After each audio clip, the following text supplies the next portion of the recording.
untuk mendukung ketersediaan pangan di Indonesia untuk saat ini, Pak?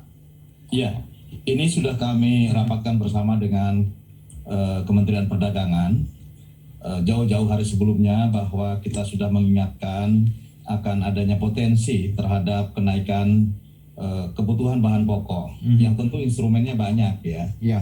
Dan saya kira faktor utama yang semestinya ini memang menjadi cita-cita kita bersama adalah bagaimana seluruh kebutuhan pokok itu kita harus sampai kepada swasembada pangan, harus menuju kepada kedaulatan dan kemandirian pangan sesuai dengan amanah Undang-Undang 18 tahun 2012.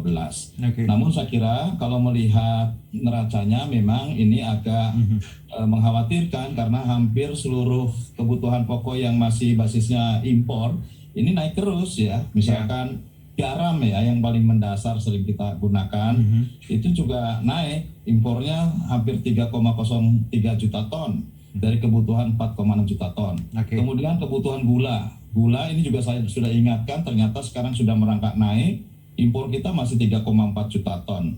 Kedelai kemudian juga masih impor sebesar 2,6 juta ton dari kebutuhan 7 juta ton yang sesungguhnya. Ini masih besar yang dalam bentuk milk ya, yang dalam bentuk yang sudah cair.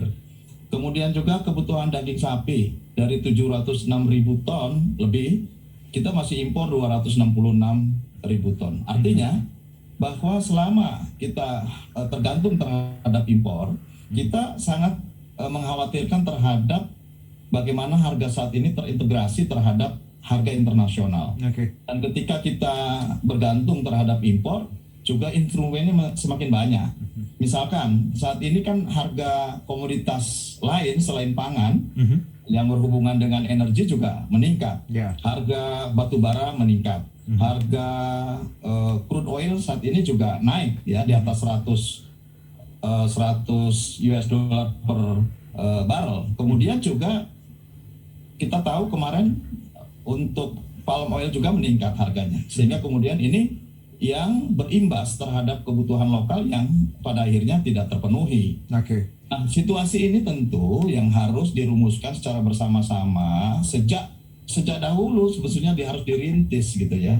Nah, bagi kebutuhan-kebutuhan yang masih tergantung dengan impor, ini harus betul-betul kita mencermati terhadap neraca perdagangan komoditas per komoditas. Semakin komoditas itu dibutuhkan, semestinya kita juga semakin menjaga ketahanannya di dalam negeri. Dan sampai saat ini kan yang masih terjaga dengan baik di komoditas beras gitu ya. Tapi kalau yang lain-lain kan tidak ada instrumen cadangan kedelai pemerintah, cadangan gula pemerintah, cadangan garam kan tidak ada gitu. Oleh karenanya semakin kita tergantung dengan dunia internasional, hukum ekonomi akan berlangsung, harga terintegrasi terhadap harga internasional dan dipengaruhi oleh harga-harga komoditas lainnya. Misalkan instrumen transportasi ini juga akan sangat berpengaruh terhadap harga-harga bahan pokok sampai kepada rumah tangga. Berarti dengan kata lain ketergantungan impor ya ini